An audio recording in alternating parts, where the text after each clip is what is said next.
2, 3, 4, ठीक है, यानी कि मैं BD से बता रही हूँ, BD चौरसिया के चैप्टर्स हैं, आपने वहाँ से करना है, ठीक है। 2, 3, 4 पहले करना है, देन अगले दिन आपने ग्लैंड्स, टेम्पोरल इंफ्रा टेम्पोरल वाला चैप्टर नंबर 18 करना है, देन 15 को चैप्टर नंबर 8, चैप्टर नंबर 12, 13, 16 और 19 चैप्टर करना है। 16 वाले दिन आपने जो है 14, 15 और 17 करना है, और अगर कोई आपका रह गया है चैप्टर तो वो आपने करना है। और जो एस्ट्रियोलॉजी है यानी कि चैप्टर नंबर 1 जो है उसके आपको क्लिनिकल्स आने चाहिए, फोरामेन के कॉन्टेंट्स आने चाहिए, और जो टीरियंस वगैरह की डेफिनेशंस हैं वो आनी चाहिए, ठीक है। बाउंड्रीज वगैरह ये सारी कुछ करने की ज़रूरत नहीं है, सिर्फ आपको मेन चीज़ें पता होनी चाहिए, पेयर्ड अनपेयर्ड, स्कल बोन्स कितनी है, ठीक है, वो सारी चीज़ें, और टीरियन वगैरह की जो डेफिनेशंस हैं वो आपको पता होनी चाहिए, ठीक है। तो वो आपने जो है वो चीज़ें करनी है। फोरामेंस करने हैं, यानी कि फोरामेंस के आपको सिर्फ नाम पता होने चाहिए और पता होनी चाहिए किधर किधर प्रेजेंट है, ठीक है। और उनके जो आपके पास क्लिनिकल्स हैं वो आपको पता होना चाहिए, और कॉन्टेंट्स ऑफ द फोरामेन में ही इंपॉर्टेंट है, ठीक है। इनमें से भी एक MCQ आ जाता है, SCQ आ जाता होता है, ठीक है, और MCQ भी 2-3 आ जाते हैं। तो ऑस्ट्रोलॉजी आपने इस तरह से प्रिपेयर करनी है, ठीक है। उसके बाद देन आपके पास हमारे पास आ जाता है 17 + 18 दिसंबर, 17 और 18 सॉरी जनवरी। इस दिन आपने जो है न्यूरो करनी है। न्यूरो देखिए, अगर आपने फेम्यूरिक अच्छे तरीके से यहाँ पे कंप्लीट कर ली होगी तो आप यहाँ पे भी कंप्लीट कर सकते हैं। अगर यहाँ पे आपकी हाफ न्यूरो रह भी गई, सॉरी फिजियो रह भी गई है, फिजियो जो है उसकी मैंने बहुत अच्छी गाइडलाइंस जो है वो दी हुई है, यानी कि सारे चैप्टर्स आपने नहीं करने, जितने चैप्टर करने हैं सिर्फ वो मैंने आपको बताए हुए हैं, तो उनको आपने अच्छे तरीके से प्रिपेयर करना है, ठीक है। उसके बाद आपने इसको किस तरह से प्रिपेयर करना है, जो हमारे पास न्यूरो आ जाती है, न्यूरो में जो है ब्रेन स्टेम के उसके बाद आपने इसके अंदर जो इसकी ट्रांसैक्शंस वगैरह की जो डायग्राम्स हैं वो आपको पता होनी चाहिए, ठीक है। उसके बाद देन आपने CNS फेम्यूरिक करनी है एक दिन, और एक दिन आपने brain stem, blood supply, spinal cord का चैप्टर, वेंट्रिकल्स, ठीक है। इनकी आपको समरीज आनी चाहिए, इनके आपको डायग्राम्स आनी चाहिए, और इनके टेबल्स आने चाहिए, सिर्फ ये चीज़ आपने करनी है, ज़्यादा डिटेल में कोई भी चीज़ नहीं करनी आपने, ठीक है। उसके बाद वैसे मैं कोशिश करूँगी कि आपकी जो एनाटमी तक पहुँचने से पहले तक मैं आपको जो है इनकी वीडियोस भी अपलोड कर दूँ, ताकि आपको ईजी हो जाए कि हमने क्या क्या चीज़ें जो है वो इन चैप्टर्स में से याद करनी है, ठीक है। उसके बाद देन हमारे पास न्यूरो एनाटमी जो है ये आपने इस तरह से करनी है, ठीक है। अगर आपको ज़रूरत है तो आप मुझे कमेंट सेक्शन में बता दीजिएगा, मैं ज़रूर अपलोड कर दूँगी, ठीक है। उसके बाद देन आपके पास 19 और 20 आ जाता है। 20 वाले दिन आपने ज़ाहिर है सिर्फ पावर पेपर से देखने हैं, इंपॉर्टेंट चीज़ें जो आपने मार्क की हुई हैं सिर्फ उनको ही देखना है, ठीक है। और 19 को जो है वो अगर आपको कोई भी टॉपिक इस बारे में से रह गया है तो आपने वो कर लेना है, ठीक है। और उसके बाद आपने जो है बिल्कुल भी टाइम वेस्ट अपना नहीं करना। अगर आप आज से ही स्टडी स्टार्ट कर देते हैं then you can do it, ठीक है।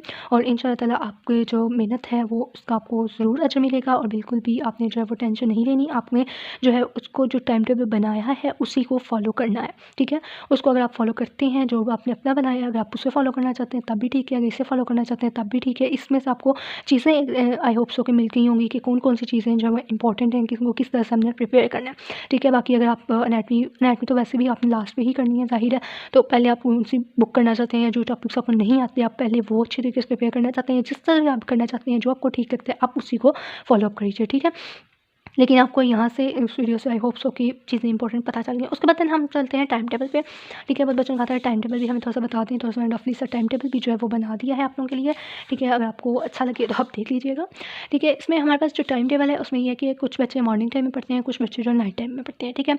जो मॉर्निंग टाइम में पढ़ते हैं उनका पढ़ने का टाइम ये है कि 8 से 10 बजे तक वो सुबह पढ़ें, उसमें यह आधा चैप्टर एक चैप्टर जो अपना कंप्लीट कर लें। उसके बाद देन 11 से 2 बजे तक पढ़ें, उसमें अपनी स्टडी में आप बाकी जो चैप्टर है उसको कंप्लीट करें।